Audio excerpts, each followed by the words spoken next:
Non bandiraɓe sehilaɓe musidɓe tedduɓe yeɓoɓe ayaw men habrirde Sogui TV tawi koye yewtere men nde mbiyaten humpito amen kala to gote mon woni ene woniri meɗen mbiya ɗum assalamu aleykum wa rahmatullahi taala wa barakatuhu.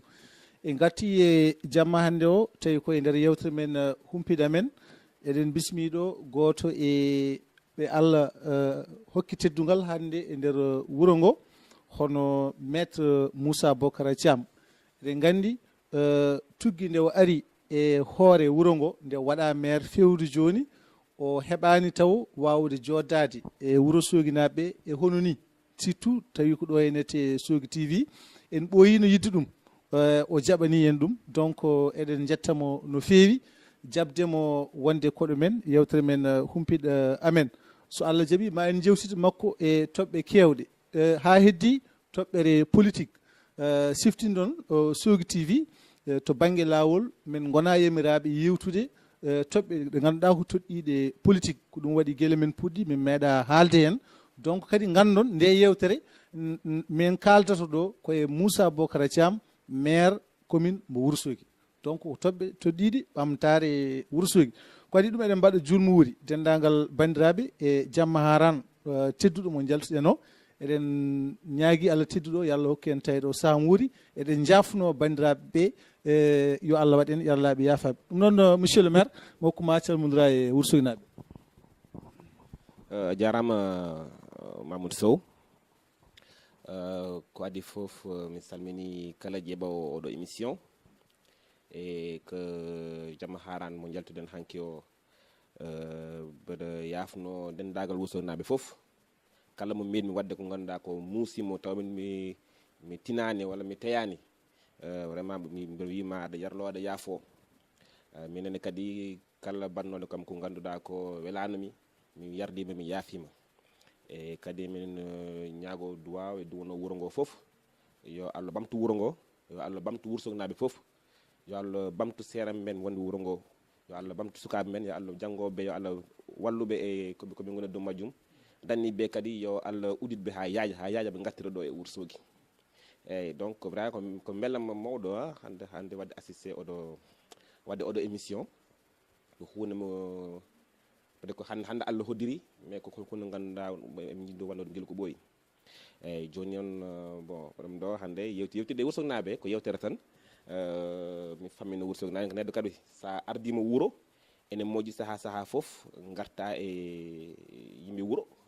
kalda e mabɓe kalda e wuuro kalanaɓe ko woni e wuuro ngo ko woni e mairie ndi holno wuuro ngo yaari holno projet ji gonɗi en cours c'est très important parce que hande Sénégal kala ko fati e laamu walla kala gardiɗo en tout cas podda hande ko wadde rendre compte kalna yimɓe holko gonɗa dow majjum par ce que yimɓe lamminma ala droit aussi yimɓe lamminma tan haalta hay goto a watta hay compte rendu goto a haalta yimɓe holto tolniɗa a haalta yimɓe holko woni caɗele ma ɗum c'est pas normal donc hande Sénégal hande en ndiwi ɗon saka noon Wourossogui donc Wourossogui wona exception donc ko c'est un grand plaisir et puis vraiment ko beela mawɗo hande huccitde moon hande pour wawde yettude moon alhaali Wourossogui. donc monsieur le maire so Allah jaaɓi ma en jewtidde e toɓɓe kewɗe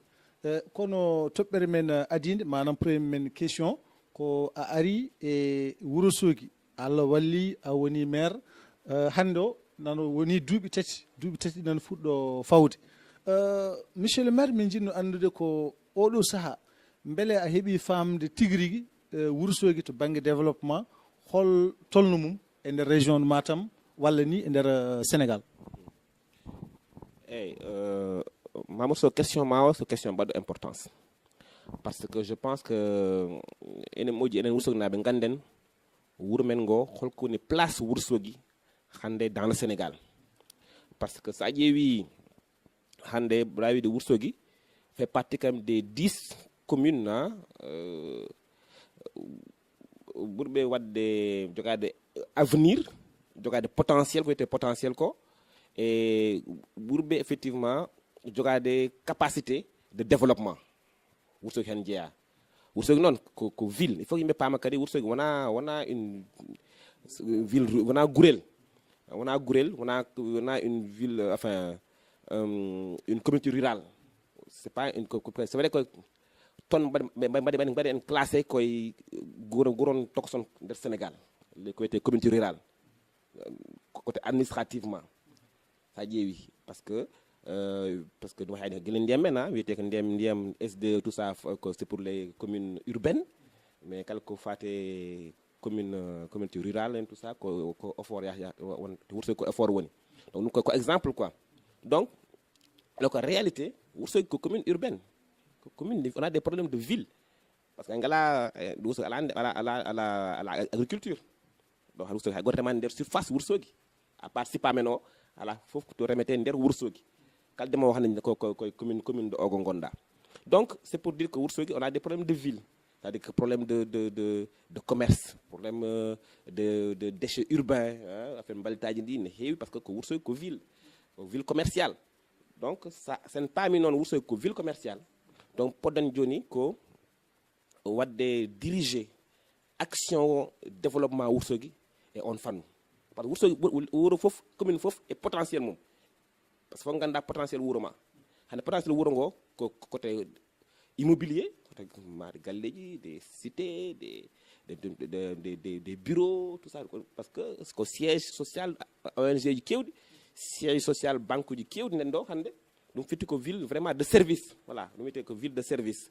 ɗum sa andi ɗum noon amin gandi hande kankandin Wourossogui ko on fan tan wawta yarude kala ko fate commerce kala ko fate e des bâtiments des logements pour fonctionnaires des logements pour ONG ji on fof on bange tan poddan yarude hankadin ou bien des hôtels hôtel aji des restaurants kala ko fate dal en tout cas e service hankadin ko Wourossogui foti wonde base o nder région de Matam d'ailleurs c'est ko naturel d'ailleurs parce que sa ƴeewi hande ko wiyete les grossistes waɗaɓe commerce en gros ɓen fof goni hande ko Wourossogui donc ko pour holli ɗon tan ko Wourossogui ko on bange hankadin on bange yarata eyyi mais ɗum hatta enen Wourossogui naɓe kadi min gattoy hen darnade koye men par ce que hande enen tan mbawi darnade Wourossogui il faut yimɓe paama ɗum kadi te mairie donc heureusement emin jogui mairie ganduɗa société gestion ne moƴƴi so tawi vraiment yimɓe fof ne tinni emen mbawni koye men ko heewi emen mbawni koye men ko heewi la preuve hande je pense que c'est la première fois dans l'histoire de Wourossogui on fait des projets de plus de 100 millions taw koye kalis Wourossogui naaɓe omi artoy hen ko fate lampaji ɗi wona hen mbuudu laamu ngu ala hen ko kalis Wourossogui naaɓe arti e Wourossogui naaɓe donc sen tinnima tan vraiment wuro ngo ne wawi bamtade no feewi taw hayso laamu ngu arani taw ni walla so laamu ngu tardi arde ni enen kam en mbawi fuɗɗade ko podɗen wadde ko podɗen wadde en puɗɗoto ɗum voilà c'est important monsieur le maire ma en gartu e won toɓɓe ɗe puɗɗa jofade ɗo kono ha joni sa ƴeewi to banggue population yimɓeɓe eɓe donki wawde serdude hakkude mairie ndi e état o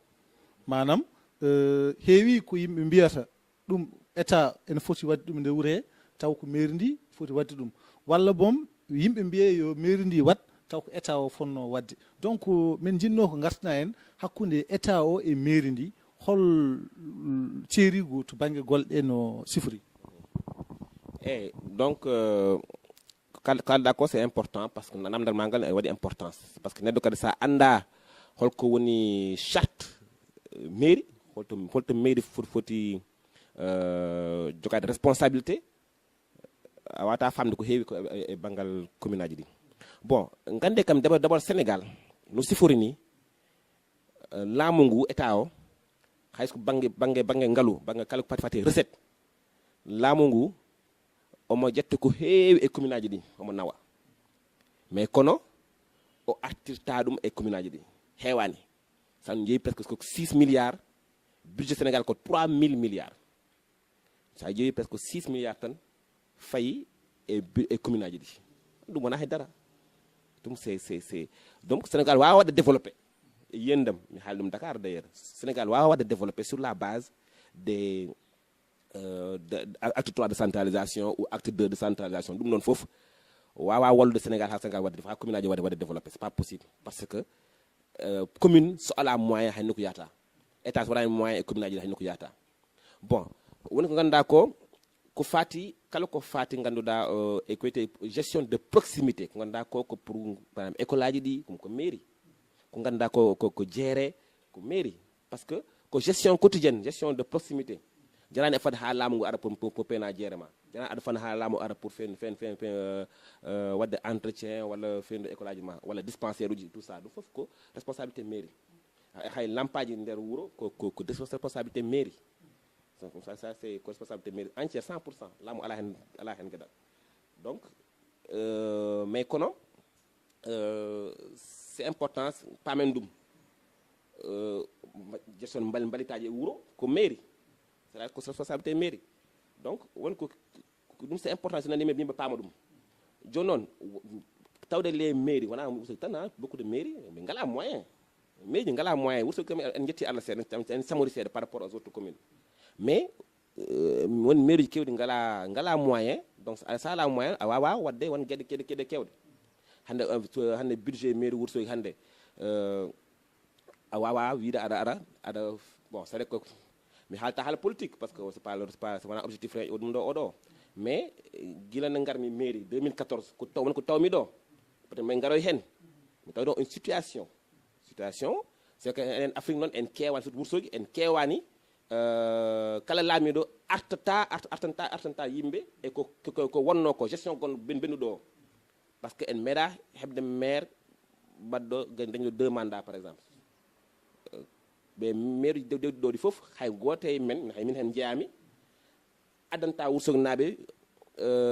dossier ji pour wiide ɓe ko ɗum tawmi ɗo e banggal ñamare e banggal ko bonna e wuuro he par ce que ko sutura hen fof kon bandiraɓe jiiɗa aybinde neɗɗo to Wourossogui naaɓe mbaɗi choisir guitti gonnoɗo ɗo gaddi goɗɗo donc an garɗo o toppito golle ma kono ɗum woni yiyande men enen Wourossogui naaɓe ene fewani bon mun fof e miijo mum mais kono mun fof jogui hen miijo mais kono en jikkuji men enen ko noon so neɗɗo ittama to place mum tan goɗɗo addama a wiyetake ya yurno ko watno ko wiyete ko an kala ko bonno fewnu kala ko oñino oñtu hen gonden muba guite ma ko bennuno ko benni wiyete tan toujours ko benni mais kadi en mbawa continuer nani ko benni sen continue noon kadi ma addu caɗele mawɗe ɗum addi caɗele men en ndiyam Wourossogui kala garɗo wiyi ko benni kala garɗo hayso bonni hayso liggaki hayso fewnani wiyi ko benni ha wuuro ngo daña caɗele mawɗe caɗele ndiyam c'est la même chose min gaare maire ndi min tawi ɗo presque hay banggal salaire liggotoɓe maire ɓe jooɗi saji hitande ɓe joɓetake ɓe ngala salaire hitande pourtant maire ni liggo fof ko question de gestion hande on situation en jejjiti ɗum hande sa yeehi mairie hande employé ji fof eɓen kamɓe tout eɓe gandi le premier le 2 ɓe keɓe salaire mabɓe ɓe keɓe avance tabaski ɓe meeɗa arriére kay yejjitama ko côté men ɗum kadi c'est important par ce que mairie hande woni premier employeur Wourossogui ligginowo yimɓe hande nder Wourossogui ko maire Wourossogui woni premier employeur par ce que fof ko besgo Wourossogui naaɓe bono goni hen won galleji kewɗi hande koye maire Wourossogui guuri ɗum c'est la réalité won galleji kewɗi nder Wourossogui koye maire Wourossogui guuri ɗum kadi wona sara ɗum waɗi c'est important aussi enen Wourossogui naaɓe fof tinnden e maire men ndi nangen ɗum ha tiiɗa kala liggotoɗo maire liggo comme liggoɗa normalement par ce que ko intérêt men enen fof intérêt Wourossogui naaɓe fof bon so ɗum benni kadi min gari ɗo effectivement e côté même gestion image mairie c'était important par ce que sa yi hande sa naati nder mairie hande mairie wona ni wano min tawi ɗo mairie mo ganduɗa o bon depuis presque 20 ans ala entretien ala haydara bâtiment ji ɗi kala garanoɗo mairie nden e saare ɗo hande ma yaw une différence des travaux waɗama fewnama emin cippira hen e ko hay côté état civil affaire kayitaji juddu Wourossogui hande woni le presque sur les 10 centres waɗoɓe kayitaji juddu e Sénégal Wourossogui hen jeeya par ce que on jejjite Wourossogui centre Bokki Diawe en won jibinaɓe ogo e Bokki Diawe e guure kewɗe hande hay Ranérou ko Wourossogui ɓe garanta kayit mabɓe juddu donc Ourossogui c'est un centre très important ɗum waɗi ƴettumi initiative wadde informatiser état civil o par ce que han toon Ourossogui tolni nde min naati nder min tawi kata joddir fof less fof ne wedda less dans un désordre ɗum ko réalité ɗum kadi c'est pas normal par ce que kayit juddu woni neɗɗo so ala kayit juddu kay way kono tu es inexistant donc ɗum ko min ngari ko hen min mbaɗi notre premier projet c'était ça parce que hande ko toon aduna tolni fof ko informatique des ordinateurs yo hande so jeehi mairie hande mon taw ɗon des ordinateurs joni kala mbaɗa déclaration watte nder ordinateur watte entretien o archive o c'est plus facile donc ɗum fof ko c'est des réalisations très importantes ko banggal mairie et puis kadi so neɗɗo ari hande so min so wawi ne mairie Ourossogui so woni ene jeeya les mairies les plus performantes côté administration côté administrativement c'est parce que sa ari hande nder mairie aɗa ƴeewa kayit ma juddu nden ara ñalla walla mbaɗa ɗo yontere aɗa yilane kayit juddu hande sa ari toon en 5 minutes a heɓat kayit ma juddu donc ɗum aussi ko progrès fof ko question d'organisation eyyi donc min gatto e toɓɓe goɗɗe ɗe bon voilà toɓɓere nde jiɗɗen rewnude heen koto baŋnge assainissement wuro ngo par ce que gila e gaddinoɗo wonde ɗo maire o ha équipe cakkitiɗo o Ourossogui ha joni en jogui probléme to baŋnge assainissement laabi ɗi so tooɓi ha joni ko ndiyam to baŋnge mbaliso manam kurjuro jindeji ɗi nana keewi oto nawowo mbaliso ko oto goto tan ko on circulte e nder wuro ngo donc noon monsieur le maire min jiiɗi andude to baŋnge assainissement wuro ngo nde garɗa nde holno tawirɗa est ce que kadi ko garɗon ko 2014 fewru joni est ce que vous avez apporté des solutions par ce que ɗum woni ko gadderɗon ɗo henete e wuro he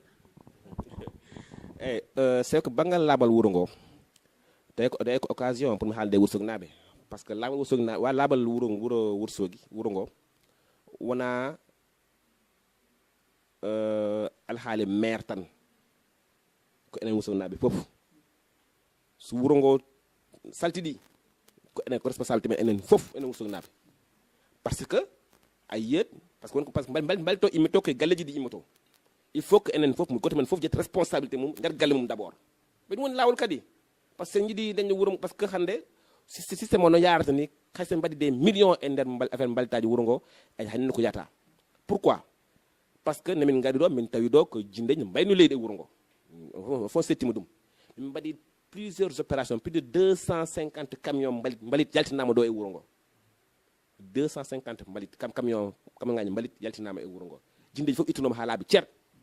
mais hayso ittama kadi e lebbi tati lebbi nayyi arta wonta no worno pourquoi parce que yimɓe jetta mbalit mabɓe totta almudo tottama nogas walla busappo yaha rufoya jamma ɗum on pratique nene wuro nene galleji men ɗi ɗum kadi ba ñaagui Allah mi ñaagui vraiment ñaagui bandiraɓe kam ɗum kam yen goppu on yen goppu ɗum par ce que tant que ene mbaɗa noon par ce que a yaltini mbalit galle ma kono a nawi sara bamule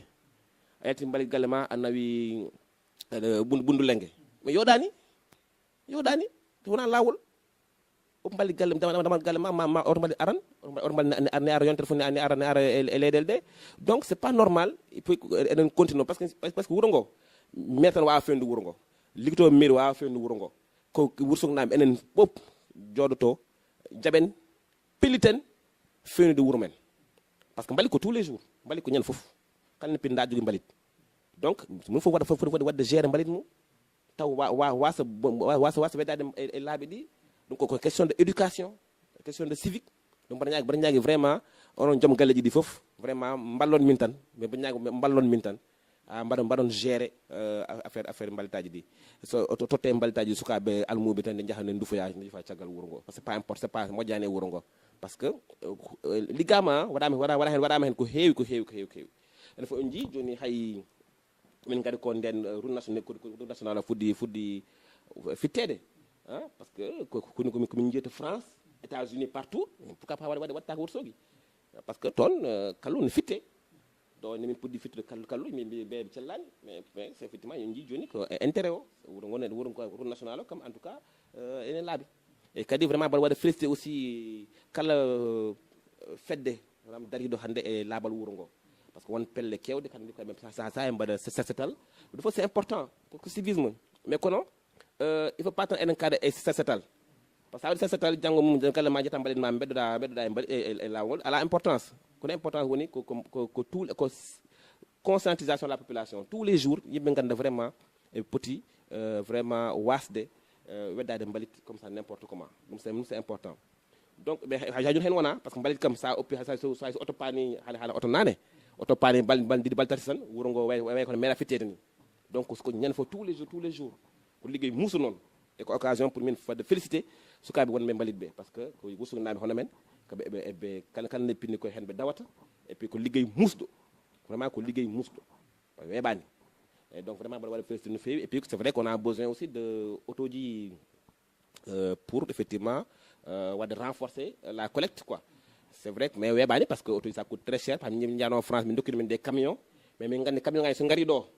hande mirni ala moyen entretien camion mirni ala moyen assurer wadde carburant camion poddi non donc dum wadi min bi la mairie de Nice que effectivement jarani effectivement ben ngade on camion jew solution ko des tracteurs et tout ça c'est plus simple buri wande moins cher dum ko mirni way wadum supporter nen ko ça sert à rien aussi ngade addu ko nda ko wadum gérer voilà donc su dum benni kadi côté bangal assainissement ka bangal inondation et assainissement wurongo on yi wurongo c'est vrai ko he wadama hen parce que ko nemen ngari 2014 ko den dig o wada dig o parce que hebe nana dig tan ko nganda digo njaha mera yad ton digo c'est important parce que ça permet hande ndem dam wasa nadde nder wursogi ndem gi motol ferlo to hankane ko wata devier rewo ciangol to ciagal kanda ya ndem fofu nana ton noko nder wursogi adono dem on ji depuis 2 ans 3 ans ngala problème inondation nder wursogi donc et dig aussi c'est important parce que dossier mo ganduda ko min tawi dum conseil départemental ne min tawi dum ton parce que dubi sap topitaka ko min ngari nde cipiri hen au niveau du conseil départemental ha wada donc dum ko bilan très important parce que Brigo c'est presque 200 millions donc c'est très important pour Wurongo on dit depuis 2 ans 3 ans han kan cierti hande e difficulté inondation heddo non assainissement des canalisation et fof der Wurongo dum ça coûte très cher dum kam xay Dakar jogi on problème parce que c'est presque faut 3 wala 4 milliards pour quand même wawde wadde des canalisations pour Wurongo wasda dañ cedele mais kono emen cipri hen parce que on a des projets dum ko projet état lam tan wawi wadde assainissement wala tan wawi wadde des labi des routes dans la ville et on banga sa em jogi hen projet goto wété de Promoville nder Wursogi ko 10 km ko goudron 10 km nder Wursogi laabi fof traçama fof wadama hay entreprise aussi subama ha pari ko entreprise Aliou Ardo Sow biyeteɗo sociétaire kam mbatta liggeyo ɗo e Wursogi donc wasta ɗo e fin d'année 2017 ɓe puɗɗo golle ɗe eyyi ɗum kadi ɗum ko projet laamu ngu donc nata directement e projet laamu ngu quoi donc parce que c'est important yimɓe ganda holko laamu woni wadde hankkadi nder Wursogi o saaha nder Wursogi min jogui projet Promoville que kilomètre aji sappo goudron nder Wursogi hay jakkafu non on bangi fof ma wad goudron so dum benni em jogui do projet université numérique université mo ganduda ko c'est des ordinateurs étudiants yi joni sohlane be jaa ha Dakar pour jangoyde e mbay hadde do e Wursogi be jango do parce que ordinateur fof ko ordinateur watte ko machine aji watte janginobe wona France wala be ngona Dakar e mbay janginde be tawbe jahan Dakar donc nen do mahe ko lamu mahta dum nen xale sara natir wuro sa mi Dakar sara poste Sénégal ko bon donc lamu go wone wadde dum do en ji kadi lamu go walli en bangal forage dum kadi ko lamu wadi les 2 forages de mo kebden hande dans le cadre effectivement de problème ci ciadelen ndiyam Wursogi nem président Macky Sall ari do nde mi haali yeso makko mi effectivement Wursogi nabe men Wursogi nabe men demdi donc o nani dum o andi famille kadi o wadi décidé wallude en ko en forage goto ni min jehi Dakar mi mbadi rencontre le ministre de l'hydraulique kadi ministre min kalde makko ministre o kadi bedini en forage goto donc hankadin mo rawi de cialelen ndiyam Wursogi kam brawade natti côté production heddo non question de gestion ngal bangal kal fami atten seeda parce que en Wursogi nabe il faut c'est vrai que jokkere endam ne moji ha may jokkere endam ne weli ha may mais kan hankadin Wursogi tolnim to ganduda do jokkere endam nden hankadin way ko jogon nattude parce que natini parce que en mbawa parce que ndem ko charge ko freji enen tan wonno hankkadi wursogi no wonti ville hankkadi wursogi wonti ville n'importe quel arde yimɓe tuune ngara ɗo donc jokkere e ndam wonto haadi hande développement wursogi hande yaadani e asifor en yaadani e ɗum ɗon ko faut gestion moderne comme Matam comme Ndioum comme Bakel ɓen fof ko woni toon ko SONES woni toon ɓe mbaɗa gére ɓe ngala caɗele ndiyam te mankugol men ndiyam enen tardino wuro ngo fima paama ɗum oto jeewen intermen tan par ce que bon waɗa masala mbasa yoɓe facture a coupetake ɗum ne weeli ha maayi mais sa ƴeewi intérêt hoore ma ne weeli ha maayi mais kono nen tardino wuro ngo par ce que soɓe asifor walla kala ko wawi wonde ɗo soɓe ngala moyen ɓe mbawa wadde développé probléme ndiyam Wourossogui e ɗum kadi vraiment mbaɗa wadde occasion pour min wadde félicité kala gonɗo membre comité pilotage o par ce que comité pilotage comité mo ngannduɗa mbaɗaɗo ɗo pour vraiment kala Wourossogui naji mo ngannduɗa vraiment omo jogui hen expérience walla omo felliti pour wawde pour yidde wallude Wourossogui naɓe jalte caɗele ndiyam vraiment naati e comité o après ken nogas e joyo vraiment mbaɗa wadde félicité tous les membres du comité par ce que ɓe gacca haaju mabɓe gacca foof eɓe peut wusanaɓe ɗum kamɓe wusanaɓe jiita ɗum ɓe tawitake ces réunion là mais c'est important wusanaɓe ganda kam won wusanaɓe wonɓe ɗo e Wourossogui e Dakar e même diaspora jamma e ñalawma eɓen haaɓe pour Wourossogui serte caɗele ndiyam ko ɓen noon vraiment mbaɗa waɗa ɓe félicité no fewi très sincèrement en tant que maire en tant que même président comité pilotage o mbaɗa waɗa ɓe félicité mbaɗa waɗa ɓe vraiment encouragé kadi par ce que weeɓani donc joni toujours côté ndiyam nam joni heddi question de gestion hande gestion comme il faut alay sago change no wayno nden ni wasde joni nattat wade wade no wayno c'est pas possible par ce que saysan en gaddi ɗo forage en gaddi tuyauji nden ngara mais so ɗum fof ari taw gestion men moƴƴani ɗum hande ko yata donc il faut que mballodira hen bandiraɓe tan joguiɓe arriére facture yoɓe tittino tan ɓe jaɓa tu vois parce que voilà ko noon alay sago kono par ce que yimɓe jaɓa courant sans problème mais ñaɓata ndiyam normalement par ce que ndiyam men ko ndiyam enen jeeyi mais sen continue dani ɓe wuro ngo yata donc vraiment bo ñaagui hen ballal e Wourossogui naɓe fof vraiment yoɓe tinno hen kala joguiɓe arriére yoɓe mbaɗ feere tan ɓe ƴeewa noɓe joɓiri weeɓani mais kono yoɓe tinno hen tan comme ça en fof ballodiren tan pour vraiment intérêt wuro ngo par ce que intérêt wuro ngo ɓuuri wadde importance intérêt men enen ɓeɗo fof donc c'est important so ɗum ɓennimo wi taaride wiya cellal monsieur le maire 2014 nde garɗon nde on tawi ɗo 2 postes de santé hen goto ko mbo Elage Djiby Basso goɗɗo ko kesso mbo équipe municipal ɓennuɗo mano o monoto moderne 4 monsieur le maire on poste de santé guila nden o mahama o gasi ha joni o wonani fonctionnel te o waɗanoma inauguré e ɗum ɗon min jiiɗi andude holko saabi ɗum guila nden poste de santé o wattani gollude kadi gayne poste de santé Elage Djiby Basso d' après wonɓe toon guila garɗa ɓe keɓani subvention donc min jiiɗi andude on situation on e holno sifori eyyi banggal poste santé kesso moderne gonno moderne o c'est vrai que poste santé o mahama mais kono ala équipement donc no men ngari les urgences étaient partout ne heewi urgence uji min taw poste santé goto nen ɗo alors que Wourossogui tum gonɗo eɓe jogui des probléme caɗele salaire eɓe jogui caɗele école aji ɗi caɗele ne mbayno leydi en mbawa ɗon départ tan toppitade on affaire on poste équipement on poste santé ɗum waɗi sah joni min no wadde basé sur la coopération décentralisée to koɓe tout ça ɓe mballa en équipement ji dadu leeje des machines des équipement fof dal en tout cas bon ha joni hen wona e inchallah ɗo e fin d' année emin damini vraiment ma audité taw ma won fonctionnel inchallah ɗo e fin d' année ma waɗe mais addini en tan haadi en uddi ɗum tan par ce que ala équipement nen ɗon maha mais kono dara nder ya rien ko bala mehe woni ɗon donc bala mehe kam wawa neɗɗo wawa safrade to ganduɗa to ala matériel donc bon ko fati poste santé oy to aussi mo Elage Djiby Basso bon on poste santé c'est que yimɓe kewne kala tan wi bon guilel gari ha joni ɓe keɓani subvention et tout mais yoɓe gandu dans le budget mairie Wourossogui ko wiyete subvention woni kalis totteteɗo poste santé ala hen ça n'existe pas dans le budget il faut que ce soit clair ɗum kan haala kadi ɗum kay les conseils municipaux eɓe gandi ɗum d'ailleurs ko occasion pour min vraiment wadde remercier tous les conseils municipaux yoɓe nganndi koye conseil municipal ɓe goniri ɗo tan ko pour intérêt wuro ngo kamɓe mbatte représenté wuro ngo nder conseil municipal kala ko watte eɓe nganndi kala ko projet batteɗo taw eɓe tini projet batteɗo o kamɓe gototo budget o et donc c'est important conseil municipal c'est des personnes importantes e wuro ngo kamɓe mbatte représenté wuro ngo kay kamɓene kadi soɓe duttima galleji men walla nder wuro ngo kamɓe poti woti waɗa expliqué yimɓe aussi kala koɓe guitti e nder réunion conseil municipal. Donc conseil municipal c'est vrai que c'est des politiciens mais sen joñi politique o banggue en kaali haala développement kamɓe kala projet mbaɗa ɗo hannde wuro ngo rewi conseil municipal haydara wawa waɗade e wuro ngo taw rewani conseil municipal. Donc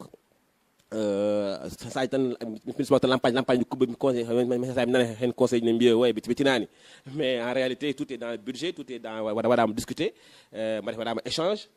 Donc maire wawa wadde haydara tawnani ɗum conseil municipal alay sago. Donc c'est occasion pour wadde ɓe encouragé parce que weɓani kadi c'est pas facile.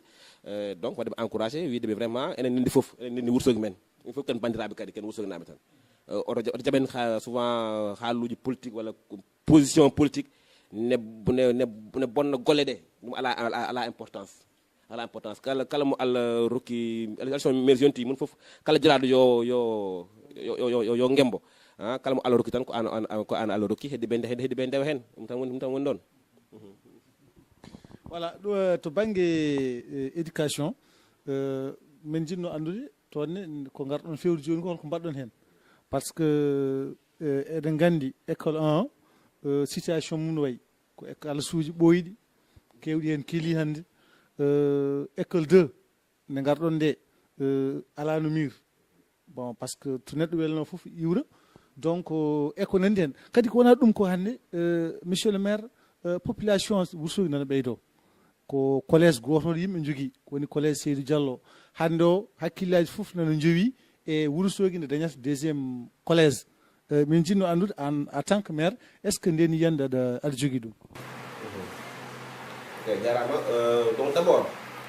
côté jangde par ce que jangde comme c'est important ɗum foof donc ko mbaɗi ko tawɗen wonko tawɗen ɗo ko école aji ɗi ngannduɗaa ɗi vraiment gila case des tout petit tan ha école 1 2 et 3 ɗiɗi école aji fof tawi ɗo situation ngannduɗaa yurmini ɗo par ce que ko wiyete état de délabrement école aji ngannduɗaa ɗi depuis des années depuis sappo e joyi ala entretien bâtiment so ala entretien tan au bout de tati nayi tan bonat donc joni ne min gandi effectivement ko urgence mais kono mairie ala moyen ar tan fixe tan waɗa ko ganduɗa ko duuɓi nogas waɗaka voilà ɗum konen kam hala ko d'accord wawi wonde ɗum waɗi l'équipe municipal min mbi joni chaque année min peɗen école goto waɗa réfectionné ha peut-être doye 5 ans min ngeni wadde le tour de toutes les écoles. Bon waɗi première année min toppiti ala haali école 3 donc comme urgence o wonno ala no mur de clôture mur o waɗama et tout ça fenama donc deuxième année o min kaali min ji école case des tout petit école maternelle case tout petit gonno sara jeerato par toon c'était très urgent parce que min ngari min tawi toon département o no yande wano yande sukaɓe hen d'ailleurs madetani ɗum waɗi alay sago ɗum ko urgence wonno waɗi min mbatton des travaux ha waɗa inauguré e fenama ha feewi donc déjà troisième année hikki que min mbaɗi attaqué école 2 école mo ngannduɗa école manoɓe école o ko ado 1984 kala mano école 2 min nden ha joni ala entretien ala haydara donc kamɓe min mbaɗaɗa jiwrata ɗe mbaɗani sécurité sukaɓe donc ɗum kadi min mbaɗi hen min puɗɗimi liggol gonɗe ɗe soit gastaw d' ailleurs min mbaɗa mur couture ado mais min couture école 2 plus école maternelle gonɗo nder o aussi fewnite donc ko un programme éducation ɗum woni programme éducation chaque année tan école goto fewne parce que noon tan mbawa tan yarude parce que les urgences sont nombreuses nden kam c'est important ganda ko mbawɗa wadde ka wawa donc vraiment emin cippira hen donc ko heewnen waɗe hen surtout ɗum ko banggal côté entretien bâtiment ji ɗum waɗi importance noon woni ɗum woni wallude sukaɓe ɓe noɓe jangguiɗi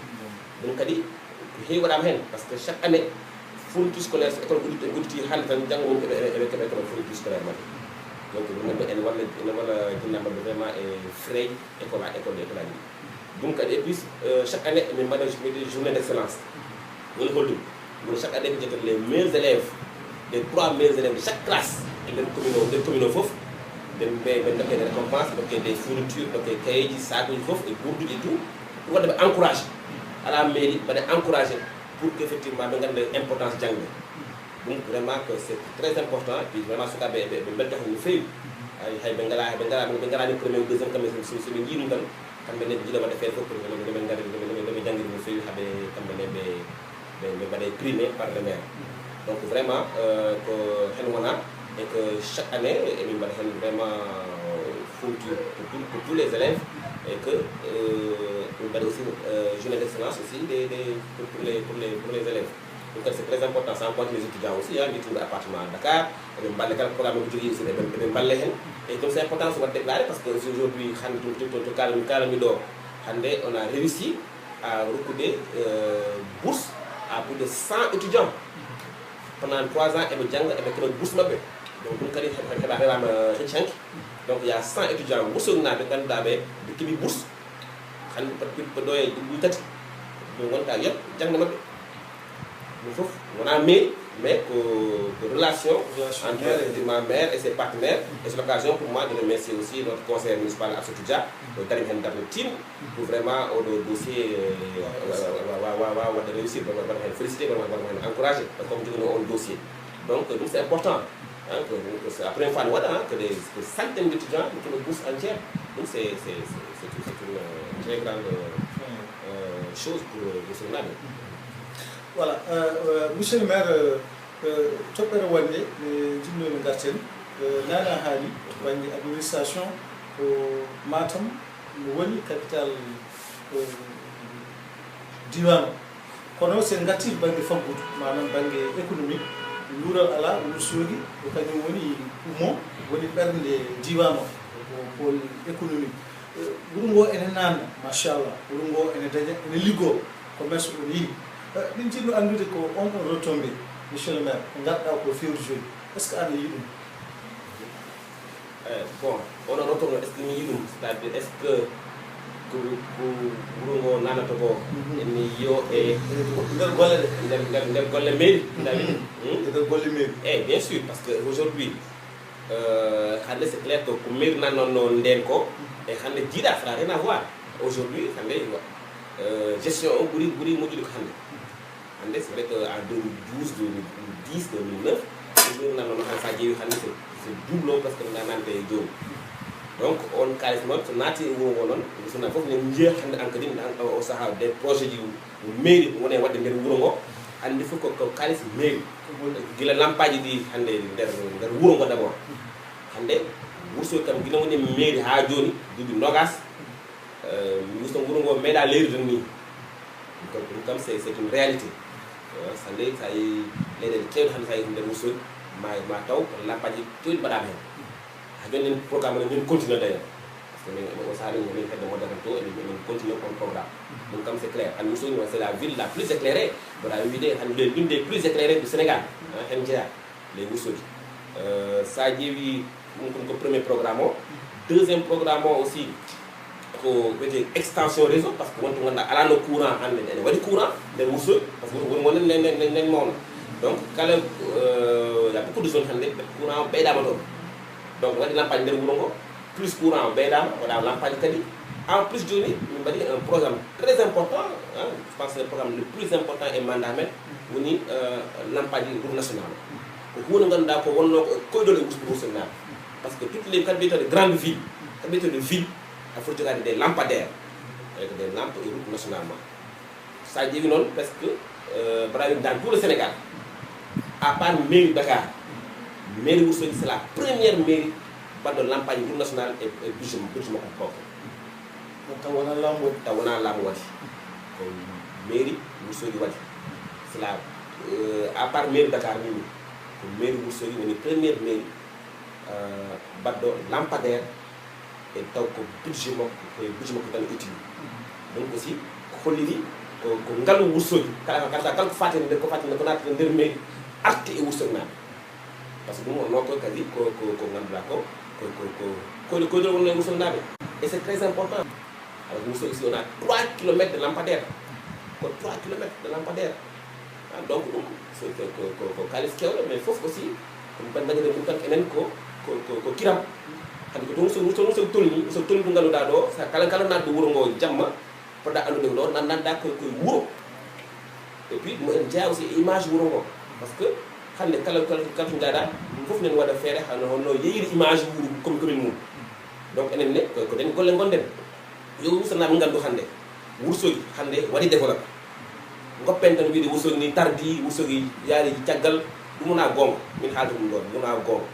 Wourossogui hannde to no wayi hannde no Wourossogui wayi hannde ni jiiɗa no waɗo yak duuɓi sappo c'est pas pareil en jogii tan en ndem joni natti eɓe ngarano courant ngarano lampaji hannde ɗum natti en fof nganndi hannde toutes les institutions financières les banques fof nen ɗo sauf banque goto woni ko ala ɗo woni société générale ɓe ngarani taw mais toutes les banques sont là hannde Wourossogui ko nante e kalis en tant que budget en tant que recette a meeɗa nande ɗum avant et puis Wourossogui jogui avenir parce que tous les grands projets même de l'état nen ara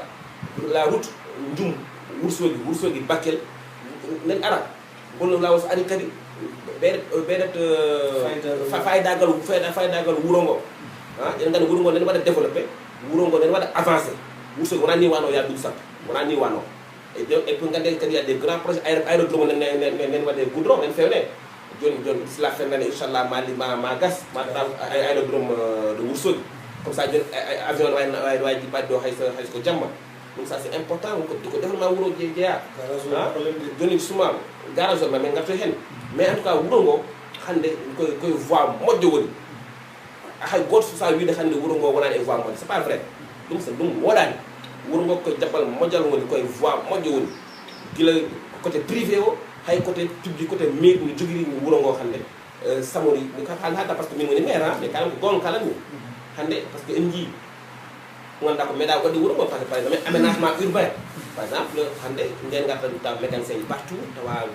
kala to welata on wertane yeehe ɗum on désordre il faut Wourossogui diwa ɗon par ce que Wourossogui wonti ville donc ɗum waɗi min mbaɗi kote jeere nde on a dégagé tout on mbaɗi toon des pavages pavé hannde à part Dakar peut être et Thiès et un peu Touba ala hay nokku so wona Wourossogui donc c'est ça on a fait même une place publique taw Wourossogui naɗi sa jamma sa weela mbaɗa dohontu tranquillement nder wuro ma fièrement nder wuro ma gara joɗɗa ban public jewta ko jaha haajuma to toon Wourossogui tolni hannde ko Wourossogui c'est une ville yo wursanaaɓe fof anndu hannde wuro men ngo nen yaara yeeso min c'est ma conviction tawi nen won goɗɗo yiiɗo goɗɗum yo haal min kan ka min ko ɗum jiimi min ko par ce que minen komin jannguɓe emin nganndi quand même par rapport e potentiel financier Wourossogui par rapport no décentralisation waɗira nder Sénégal par rapport e doole mo commune aji ɗi jogii e Sénégal par ce que ɓe ngala commune aji ngala doole par ce que fof ko laamu tan jettiki fof les ministére kam mbatta fof et puis Wourossogui en ngala ministère c'est important aussi sa ala yimɓe ma ala hosunaji goto gononde min dow sa ala gonondomo dow to haalte ɗo to programme ɗi mbatte ɗo to feccete to sa ala to neɗɗo ma wuuro ma wawa yarude yeeso donc kala keɓɗa kon kene moƴƴi wona yo jettude Allah par ce que ɗum kadi par ce que en ngala droit haalde ɗo haala politique e oɗo émission mais aussi en wursunaɓe aussi poɗen jogade ko yiyande wonde jabbal kesal pour vraiment andude hay politique mbatteɗo o yen jetto koye men enen fof mbaɗami hoorem ko nder yen enen waɗa dilloɓe e banggal politique fof yen jewte koye men gardiden toujours intérêt wuro ngo ɗum fof yo jewte hoore mum est ce que politique mo woni e waɗde o niveau Sénégal niveau national fof walla parti mo woni o est ce que omo wawi darnade wuro ngo est ce que wuro ngo no wawi yiide hoore mum so dañi ko yiɗi ko est ce que to rewi ɗo est ce que o wawi dañde ko yiɗi ko pour artude e wuro ngo ɗum fof ko c'est une question importante par ce que onon wursanaaɓe onon wotoɓe o ƴettan goton pour kaari Massamba Mademba Gassi ko toon mbaɗon hadde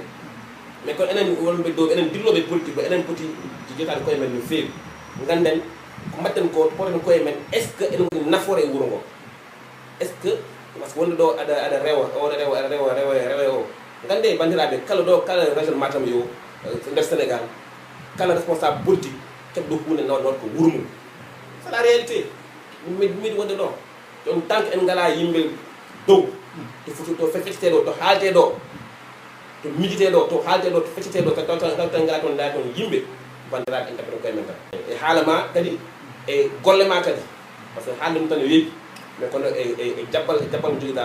mo jogtoɗa ala sago kala hen mbaɗa hen ganduɗa ko ene waɗi ene nafa wuro ngo. Ça c'est très important. Voilà. Banda wayno émission men hankadi fuɗɗima seɓɓitade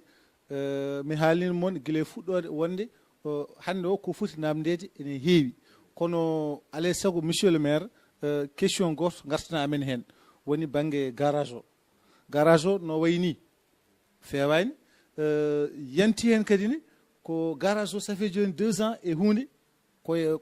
no wayni fewani koye probléme o woni donc en tant que maire holto jarta e on situation bon situation garage o kam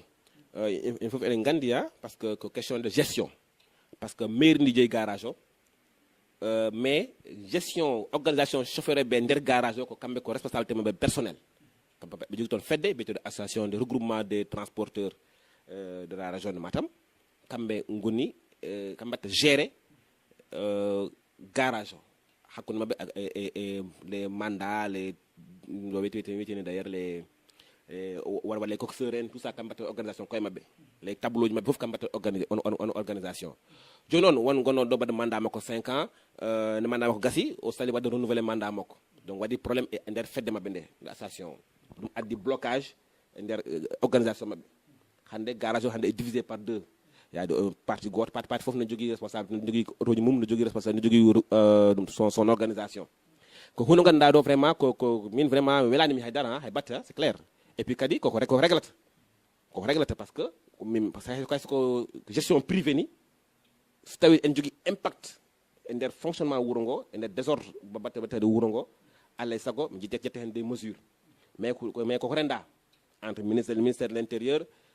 hay ñande sam min kaldi hen préfet gouverneur et direction des transports min fof min jogui hen gueɗal min fof jogui hen gueɗal mum donc ko hen wona emin mbaɗa hen des actions entre nous pour vraiment régler la situation te inchallah do e balɗe seeɗa cette question là quand même sera réglée heddo noon question de no garage o foti fentede par ce que ñanden président ari président république jetti engagement pour wiide mo fewno gare routiére o donc mbaɗi mo relancé donc hen wona e lobby o min goni o saaha pour ɓe pewno garage o en damina d'ailleurs e travaux jum Wourossogui o route national o président de la république waɗa hen gare routiére o ala hen mais kono o wawi wadde ɗum hen voilà ɗum en damina voilà. Donc bandiraɓe sehilaɓe musidɓe tedduɓe Allah jarama on jarama en jetti monsieur le maire maître Moussa Bocar Thiam jabdemo wadde men ɗo recevoir bismade men ɗo henete e nder galle makko kono jaɓandemo kadi jabdemo kadi kuccodiral makko gam mbawa namdade mo won namde ɗe ganduɗa ko namde Wourossogui naɓe donc monsieur le maire min dokkuma mbaynoroɗa bandiraɓeɓe mais noon en mbawa ummade ɗo taw en kalani probléme subvention par ce que koye nawetan yimɓe goni kadi a ari a hikka a yi zone o feccima donc ɗum kadi hol yiyandema hen e hol conseil mo joguiɗa hen min dokkuma mbaynoɗa par ce que technicien men wi ko dokkanɗen min tawi gasi a jarama Mamoudou Sow bon ko fate jeunesse o par ce que jeunesse quand même hande kamɓe jogui wuuro ngo c'est vrai que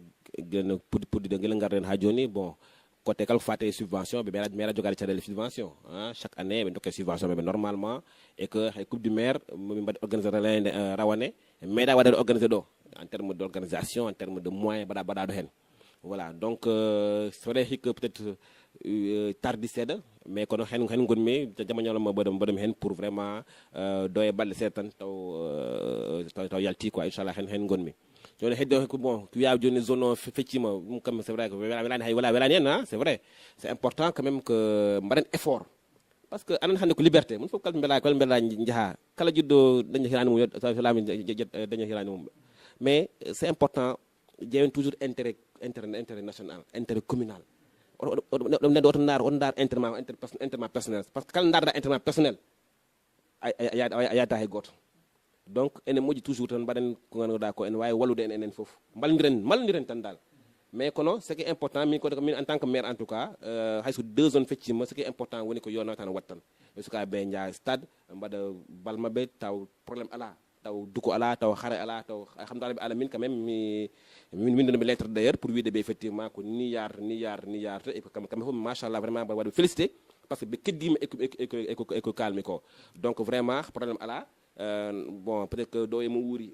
so ñewtude ko mabbe tan mabbe pamondir mais dum aussi parce que fofu ko ala importance o aduna tan ala importance ko c'est des détails e mbay fam enen jiidu baba e wuro ngo donc tinniren den surtout tene so vraiment bon ñaagi bi yen tinondir tan parce que faut que c'est des détails zone odo zone o vraiment c'est des détails important woni holdo moy enen wursognabe yen tinniren koye men masodiren koye men donc vraiment ñu dum halde hen on côté sport o e ko so dum binni kadi vraiment bada yetta wursognabe parce que hande parce que ardinede webani nede ko sa do sa ka jeune hono Moussa Bokar Allah wallima wursognabe subima parmi 7 candidats mbi ko an mi ñidi ngona maire wursogi mi ala hay dara ko mbami yobbe wursognabe sona tan warñendam jijamam e tamperem min hande kala ko tampame wursogi min jarni wursona jarni mi dum wursognabe ne jarni kam dum so min sumi yi hande wa yobbe wursognabe dal en tout cas wa yobbe parce que neddo hay so wotana mi ni ay sa fotte makko e beddo won ma encourager wi ma tinno walla wursognabe donc vraiment ko dum firti tan enen jiidi jumu enen jiidi baba hay so jiida parti politique parce que parti politique yo pelle fof c'est des détails c'est pas important woni holdum an gardi do andu gonda do tan ko pour wallude wursognabe hande min wona ndo sona mi wawi komi maire mais komi almudo wursognabe et d'ailleurs yette vraiment toute l'équipe municipale momin jaadi be e politico fof vraiment bada yette be no fewi haybe men jaaduno joni hesaaji be tummino ko hen jeya c'est la vie politique mais kono vraiment yoba gandu vraiment berndem e hakkel fof nede mabbe yoba gandu vraiment intérêt wursogi tan gadden intérêt wursogi tan enen fof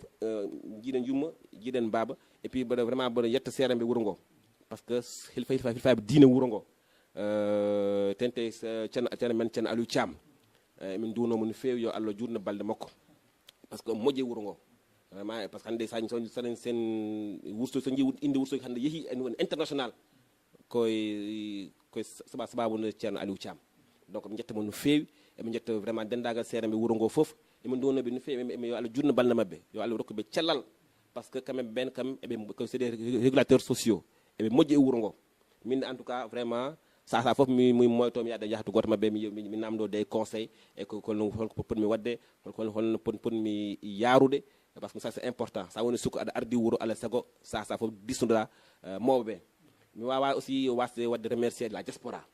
parce que diaspora kam no be tampire e ben tagal leydi de mais hakke mabbe e berne fof ko wursoge woni mo wada be remercier no fewi bo wada be encourager kadi kamene yo Allah uditbe ha yaaja et d'ailleurs on a même un projet de citer la diaspora cité nganda ko diaspora jeyi voilà pour vraiment nganda kam won ko ben ko dañi gadal be tram gadal e wuro ngo dum c'est important et puis surtout aussi mobe men ado diaspora kam ko jeya kam ben do e wuro sa won aftube do e wuro ngo donc ben vraiment e mbade be remercier no fewi parce que darambe hanki hande ko c'est très important pour min vraiment ko kam min ñambata pour vraiment développement wuro ngo et non vraiment Sogi TV ma muso mi yetti vraiment technicien sec donc vraiment me yetton fe bon wona encourager kadi et puis bon kala no mba en tout cas en tant que maire kala ko mbawi wadde faire pour walla Sogi TV walla kala organe de presse gonde wuro ngo vraiment je suis vraiment disposé donc kala fedde aussi gonde wurso kadi ngande aussi le maire est là pour pelle des pop kala fedde appui financier matériel et fof on va hésiter à des mairies jokkodiren hen pour vraiment nawre fof pour intérêt wursogi voilà mi salmini wursognaɓe fof mi salmini rewɓe wursognaɓe fof mi salmini hilfaɓe wursogi fof vraiment mi salmini sukaɓe e vraiment ba yetta on no fewi et puis mbaɗa ñaago on duwaw kadi kala mon kan jebde oɗo émission Moussa Bokar no ñaguima duwaw jarama ɗum noon yo Allah won ballo walla wursogi nde wonno no mbiɗa ni duwaw o gardiɗo wurso tawi duwanama ko wuro ngo duwana e mawɓe ne kewi wiide gardiɗo so woni e jaam tan wuro wonat e jaam donc eɗen ñaagui Allah tedduɗo towɗo yo Allah ɓamtu wursogi o ɓamta ɓamtoɓe wursogi en calmini noon wonɓe diaspora ɓe wonɓe caggal leydi ɓe